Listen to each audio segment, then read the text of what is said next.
project number 2, life is a highway. This one's about buying a car and all that's kind of involved when you start thinking about buying a car. Looking at your income, budgeting, the insurance, all that stuff. I broke this project, if you're looking at our new agenda spreadsheet, I broke this down into 4 different parts so it's not so overwhelming for you. So the first part is very quick, very easy. We'll click on it. It brings us to here. At least on my end it does, but I am the teacher in the class. I'm hoping it looks the same for you. So we'll click on that. And your first step is, this is an individual project. So on your own, you're not working with anybody. All right. First step, circle your top 3 job choices, or if you have a job already, list your current job and we'll go from there. The second part is thinking about your hours of availability. So if you do work, you probably already know when you're available to work. If you don't already have a job, that's fine. But as soon as you get that first job, you'll need to take into considerations whether you play sports or not, if you're in band, if you're in a club. Do you like to study after school? Do you like to have free time just to chill and do your own thing? Or do you want to work all the time because you love money? Most jobs on your resume, the job application, most job applications will ask you to list your hours of availability so that they know when to schedule you. Now, be realistic. Think about how many hours that you are willing and able to commit to working. If you already have a job, tell me how many hours a week you're working. And then your next step is you're going to submit this on Canvas, and I will send you back your job, the number of hours you work each week, and your hourly pay. Now, if you already have a job, tell me what your job is, tell me what the number of hours you work, and tell me what your hourly pay is, because then you can make this project realistic to you. If you don't already have a job, then we'll complete these steps and I'll send them back to you. You have to do this first step in order to unlock the rest of the project.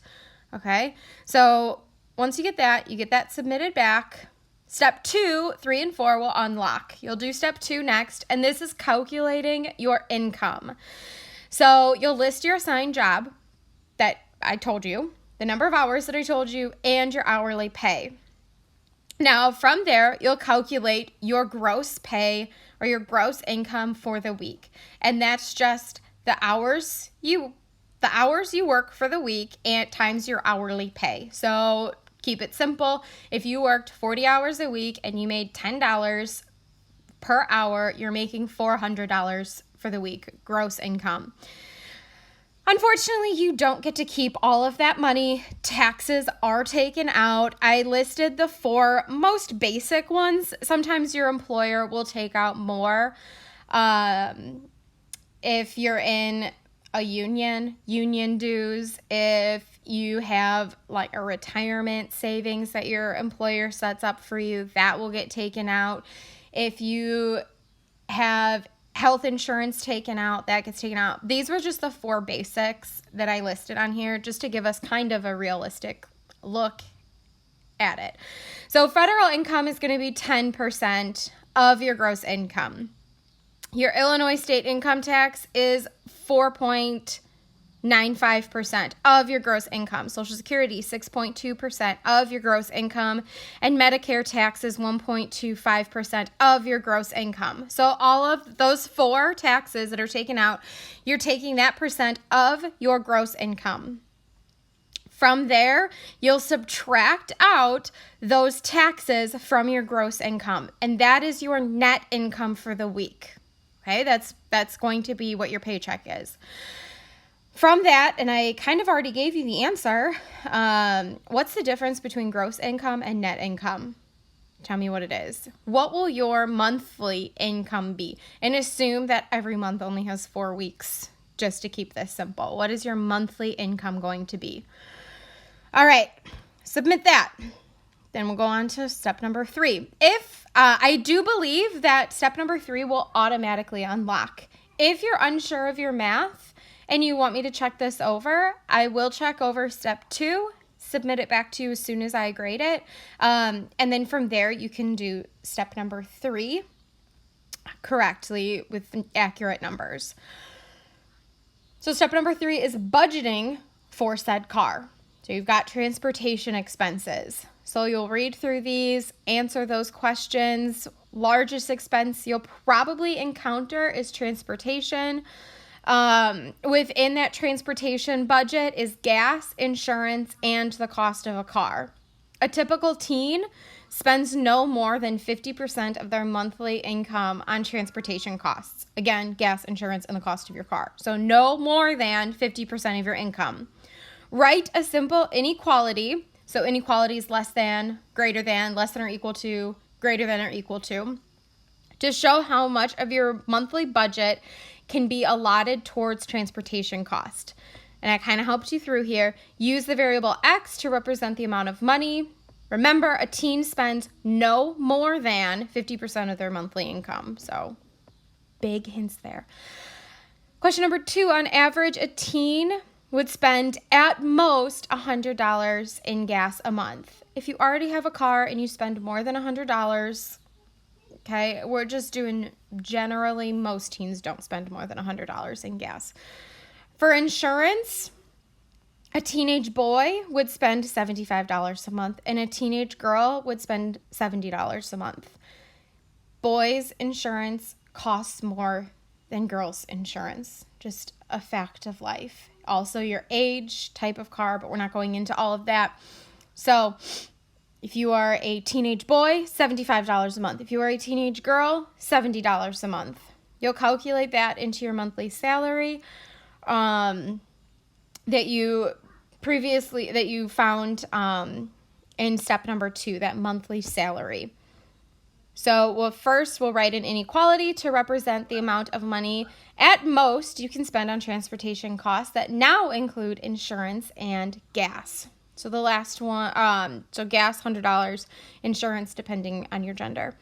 And then solve this inequality, determine how much of your 50% budget you have remaining to cover other car expenses. All right, next part, budgeting for gas. And this is just kind of a mock scenario of what you're doing. Gas prices are always changing. So even if I gave you the amount of gas right now, it's probably going to change tomorrow or this afternoon, depending on, even what town you're buying gas in. Your budget needs to account for the fact that gas prices may go up from one month to another. It's important to think about other monthly costs before you buy a car to ensure that you can afford the car. So if you drove to school, pretend that we actually were going to school and not staying at home every day, but if you drove to school and home every school day, how many miles would you drive in a month? So just assume that you go to school 5 days a week for the 4 weeks that are in a month, okay? If you don't know how many miles away from school you are, GPS your house from school, either on your phone or your iPad. I hope that you all are all able to do that. If you can't, ask a friend, ask me, I'll help you through that one. Next one, to help us create our budget, let's assume your car will get 24 miles per gallon.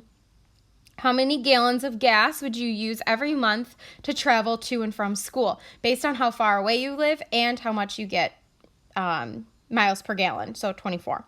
Then write an inequality with G representing the gas cost per gallon for spending no more than your chosen amount in gas for the month. Then solve your inequality for G. What's the maximum amount per gallon you can spend and still stay within your 50% budgeted amount? Next part is actually buying the car. Using that same monthly salary from your previous section, you will now determine if you can afford to purchase a car using only a quarter of your monthly insurance. So monthly salary, quarter of your monthly salary, 25%. So whatever you make, take 25% of that, and that's what you're putting towards buying your car. Write a simple inequality to show how much of your monthly budget can be used towards the purchase of a vehicle. Let's say you qualify for a 3-year interest-free loan. If a loan is interest-free, the amount of the loan is divided equally by the number of months that the loan lasts. So 36 months in this case. Your loan amount just divided by 36. Write an inequality to represent the length of the loan and the amount of money used towards the purchase of your vehicle. Use L for the amount for the loan. Okay, so you turn that in. This one is kind of the huge bulk of the project so far. So if you need help, if you're confused, as always, reach out to me on this one. And then step 4, the car and the insurance. Let's see what's in store for us. So now you're kind of looking at different vehicles. So go online and look up just 3 different vehicles. Go on CarMax, go on cars.com. I don't know what other car things are online, but I'm sure you can find it. So find 3 vehicles, sale price of the car, is it affordable, yes or no, explain. If you want to, just to jazz it up, include a picture of the car in there. That might be fun. Calculate the affordability of the vehicle that fits into your monthly budget using the inequality from question 2.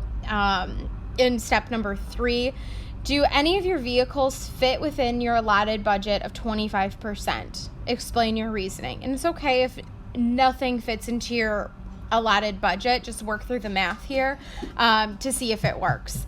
And then select a vehicle from the table above that fits into your budget, including the loan payment, your transportation costs, which can now be 75% of your paycheck. Write and solve an inequality to illustrate your fuel costs, insurance payment, and car loan payment.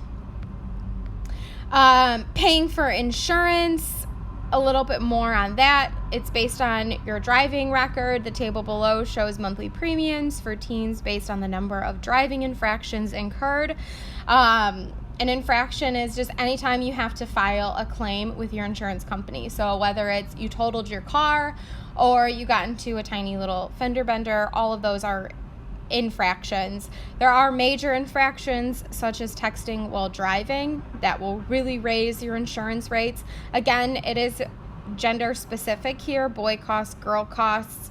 Notice that boys are paying more, except for texting while driving. That's going to cost girls more. Why? I don't really know. And then use the car that you chose in the previous section. The gas amount, loan amount, driving distances are the same. The only thing that you're changing is your driving record. You've now been issued a speeding ticket. I believe that this is just a regular infraction. Your insurance has gone up. Using the table for insurance costs, reconfigure your transportation costs. Does your car still fit into your budget? And show your work there. Can you afford the car? You don't need to do it for boy and girl. I just listed both rows. Just do the one that's specific to you. Don't do both. Given all the same driving parameters from question 1, reconfigure the affordability. If you're issued a ticket for texting while driving, and that's a major infraction, can you now afford this? Can you now afford your car? And then here's the rubric. This is quite a lot of standards here. So do try your best. As soon as you have a question, reach out to me and I will help you through this. Good luck.